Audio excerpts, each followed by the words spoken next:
Welcome to Decode Conflicts, the channel where we peel back the noise and unmask the true engines behind global wars. In an age where information is weaponized, where truth is no longer about accuracy, but about how well it serves the narrative, one man stands in the middle of the storm, points at the geopolitical theater, and calls it by its real name, a sham. That man is Scott Ritter, former Marine Corps intelligence officer, once a UN weapons inspector, who dared to expose the lies behind the Iraq War. Today, he speaks out again, not to defend Russia, but to defend something even more fragile, the truth. And in this interview, when asked about America's military aid to Ukraine, Ritter doesn't flinch. He calls it what it is, a pure sham. Weapons are promised.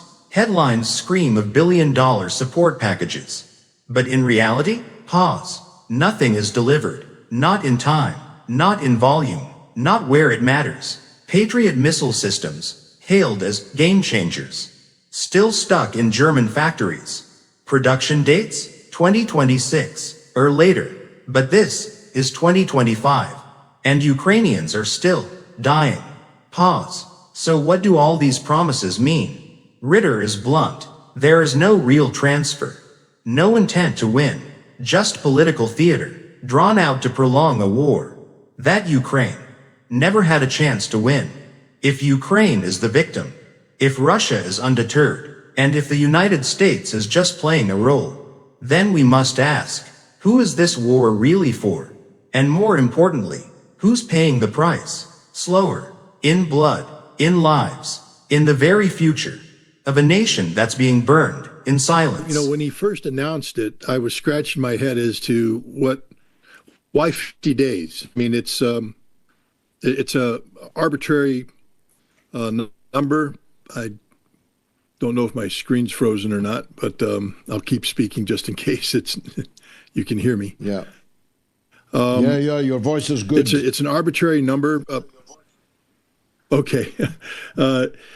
It's an arbitrary number, 50 days. It's not linked to anything of significance. And when you put it in the context of the other things that he announced in the context of this, arms deliveries that just aren't happening. I mean, people need to understand the 17 batteries, a full complement, according to the president, they're not flowing. The Swiss found out that the Patriots they ordered that were supposed to arrive in 2026, 2027 aren't arriving. Instead, that production line is being diverted to Germany that then will divert Patriots to Ukraine. But that doesn't change the fact that these systems don't get delivered until 2026, 2027. It's currently 2025. And even though I'm a simple Marine and math isn't my forte, I know that 2026 is a year away. So the weapons deliveries are just a sham, just a pure sham.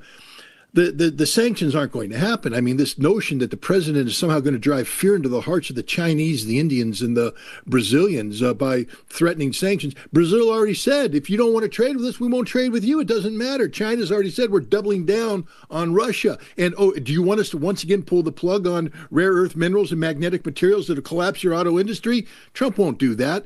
And India, if you keep pushing India enough, they are going to slide off the fence on the side that America doesn't want them to slide on, which is BRICS, G20, the Shanghai Cooperation Organization.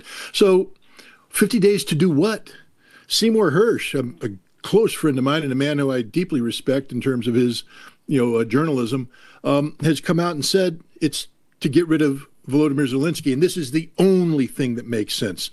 The United States understands that Russia and Ukraine are on totally opposite poles here when it comes to sides of the equation, and you can't bring them together. You're not going to bomb Vladimir Putin into submission. I mean, the ridiculous campaign statement that Trump made in 2024 that he told Putin to his face that if you go into Kiev, I will bomb the bovine excrement out of Moscow is a straight up lie. That conversation never took place, nor did the conversation with Xi Jinping. But the bottom line is Putin will not budge, and Trump knows this. The problem is Zelensky, and Zelensky has to go. And there's widespread recognition of this reality.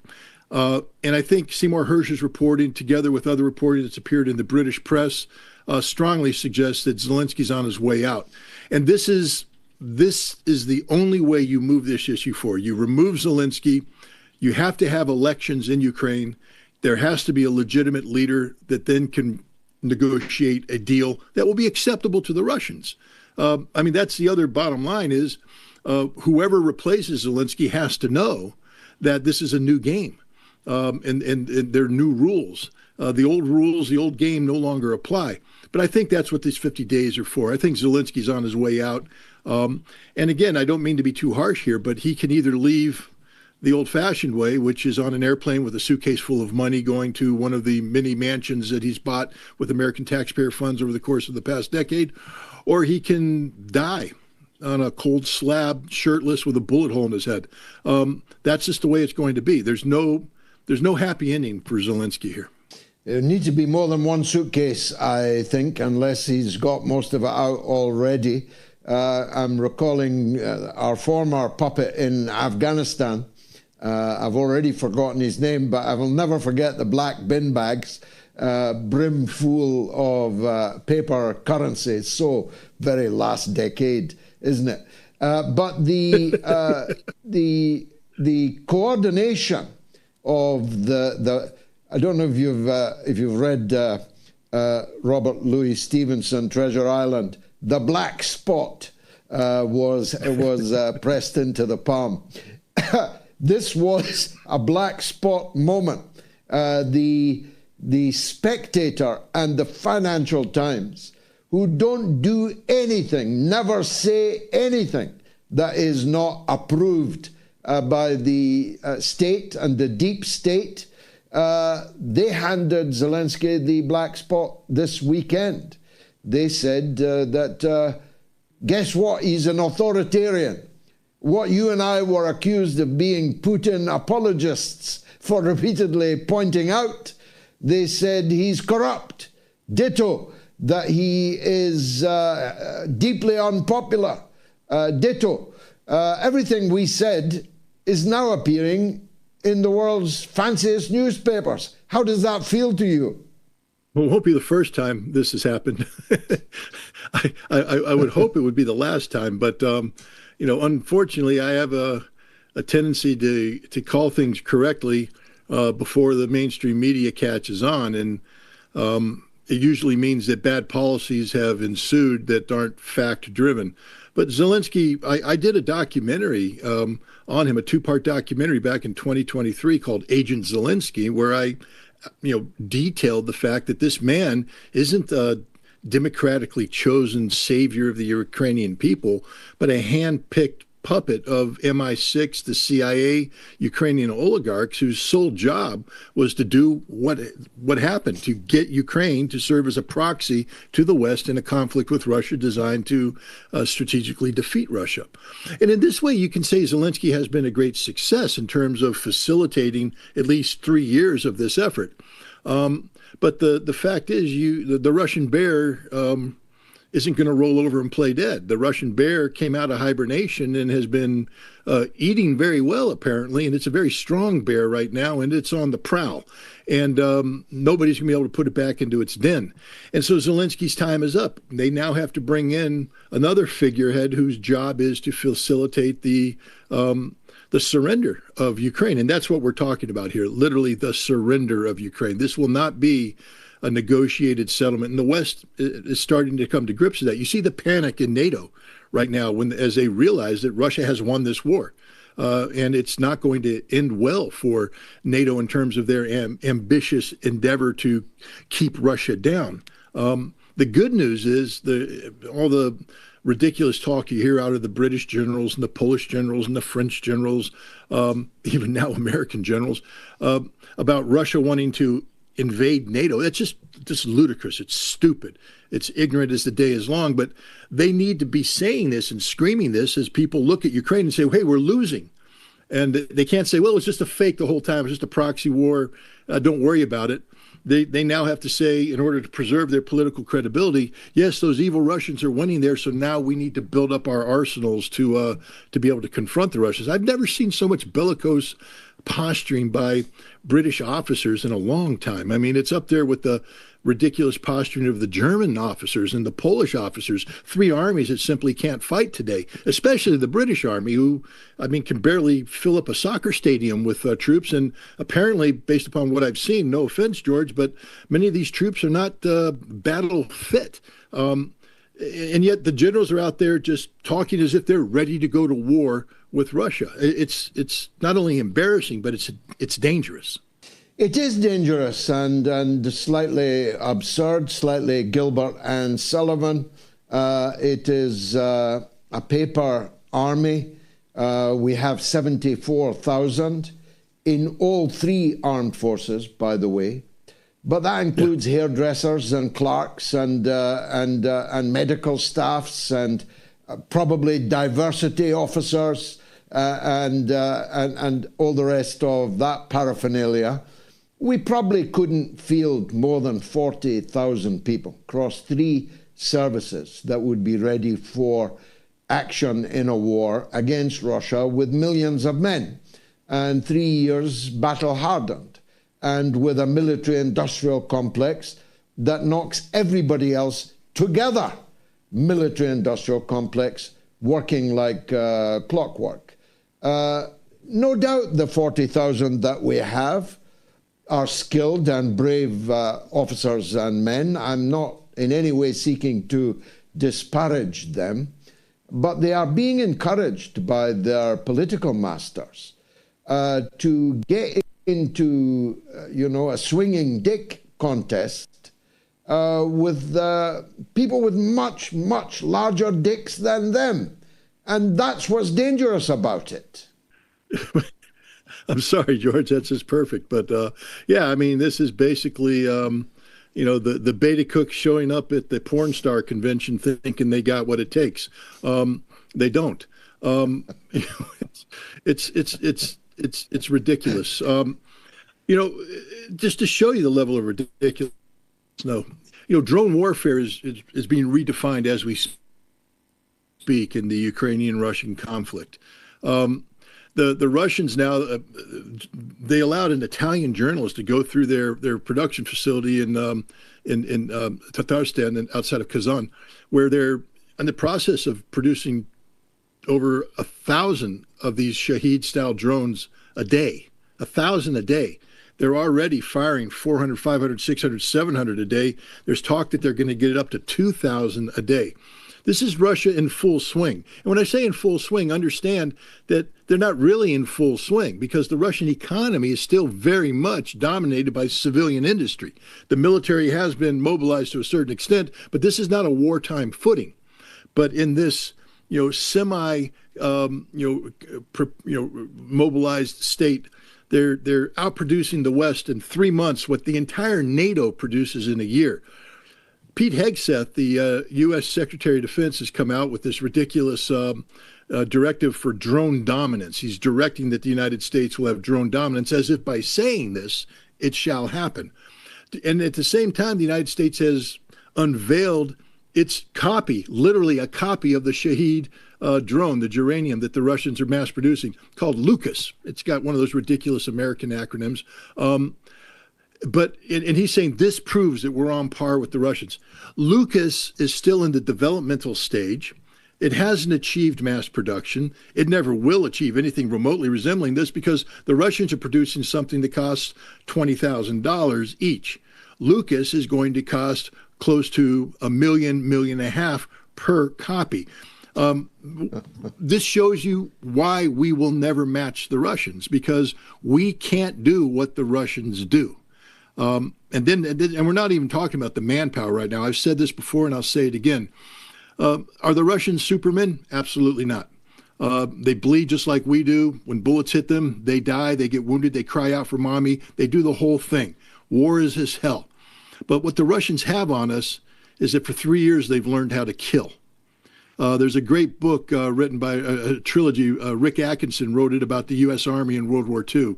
And when he gets to the end of the first book, An Army at Dawn, and he talks about getting ready to go into Sicily, he said the soldiers that were green at Kasserine Pass that the Germans beat, he said they had learned that the only way they're going to go home is through Berlin. and the only way they're going to get to Berlin is by killing Germans, and they became very good at killing Germans. The Russians right now are very good at killing Ukrainians, and they'll be very good at killing anybody who gets in front of them. NATO has no relevant combat experience, and the first engagement between Russian forces and NATO forces, if God forbid it ever happens, will end in an absolute disaster for the NATO forces, which is why people like General Christopher Donahue, the current commander of European forces, who just hosted in Wiesbaden a conference called, I think it's Euroland, it's about the future of war.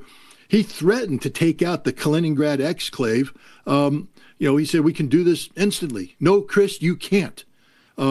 If you even attack Kaliningrad, understand it doesn't exist in isolation. There's the rest of Russia out there with all of their missiles, like the Oreshnik. You will die screaming like a scared girl in your bunker when you realize the missiles are incoming and you have no air defense to protect you, and you made a grave mistake. Anybody who thinks that they could fight and defeat the Russians on the field of battle today is making a grave mistake. But moreover, we should never even be thinking about that. The Russians are not posturing themselves for war. They are posturing themselves for peace, to live in peace, to live in prosperity. Go to Russia, visit Russia. I know you were in Russia recently, and I know you know what I'm about to say is true. These are people who are in love with living life, and they're living a good, high-quality life. And all they ask is to be able to continue to live that life free of the interference of outside powers who have, for the past century and a half, wanted nothing more than to bring Russia down. Amen to all that. Speaking of Russia, Scott, it turns out, although again you and I already knew this, but now the whole country knows it, that Russia was indeed a hoax. And moreover, it is a hoax that is entirely the responsibility of your former President Barack Obama, because it wasn't the intelligence community that said that Putin put Trump into the White House. In fact, they said the precise opposite. It was Obama and his henchmen and women who perpetrated a fraud, I say a coup against the idea of America, against the American Republic itself, exponentially bigger than January 6th, that farcical affair. The consequences of that could have been World War III, because if Russia had indeed interfered in your politics to the extent that they installed an agent of theirs in the White House, well, could scarcely get more serious than that. Do you think this has got legs? Is there any chance of prosecution? The information that Tulsi Gabbard has brought forward is damning. I don't know if it's sufficient for an indictment, and I don't know if it's sufficient for a successful prosecution. On the surface, it should lead to, preparation for an indictment. But you have to also be careful of the fact that prosecution may be difficult because you have to prove things. And for instance, I think one of the most difficult hurdles they're going to have to overcome is what Brennan, the CIA director, did in bringing out a human source, a defector inside Russia, inside the presidential administration, who apparently was a double agent, and that the Russians were feeding information back just to play the United States and humiliate the United States, which they've succeeded in doing, by the way. Again, this is totally a self-inflicted wound. But I don't know if when you go to trial, this kind of information may not be able to be brought forward, because then you get into all the things the CIA never wants to talk about. And then other evidence that would be, condemning, will be protected by executive privilege and things like that. So I think Tulsi's playing a strong hand up front to create the public, to shape public perception about the criminal actions of Obama and his henchmen. But if it comes time to actually successfully prosecute, which I dream about, because I truly believe that no person is above the law, especially a president who betrays the trust and confidence of the American people by committing a legitimate act of treason, which is what Obama has done. I'd love to see them held accountable, but we're talking about three of the most high-placed deep state actors possible: Obama, Brennan, Comey, CIA, FBI, and the president. And it's going to be very hard to put forward a cognizable case that can actually succeed in prosecuting because of the classification of the information that is at stake here. The public now know, though, that the entire first presidential term of Donald Trump was deliberately wrecked, imperiling the peace of the world, and that the British were up to their necks in it. We're not called Perfidious Albion for nothing. The role of MI6 in all of these stories that we've discussed tonight, and others that we've discussed on other occasions, it seems to me we're to paraphrase Oscar Wilde, we're two countries united by a common deep state. Yeah, George, this breaks my heart because, as you know, when I was United Nations weapons inspector, I worked very closely with the British government. There were periods of time where I would make weekly flights to London, the red eye, to just fly in the morning, have meetings in Whitehall, have meetings throughout London, and then fly home at night to be back in time to file paperwork at the end of the business day. Every time I went to Iraq, I traveled through London, and every time I returned from Iraq, I traveled through London because I had a close, intimate relationship with the British government, with the British intelligence community, and I had deep respect for the professionals that I worked with.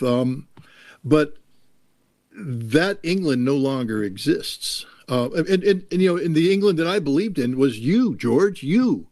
You hosted me in Parliament. You showed me Parliament. You walked side by side with me, in a million-man march that went to Hyde Park where we spoke out against the war. You showed me that the British people are capable of having a heart and doing the right thing.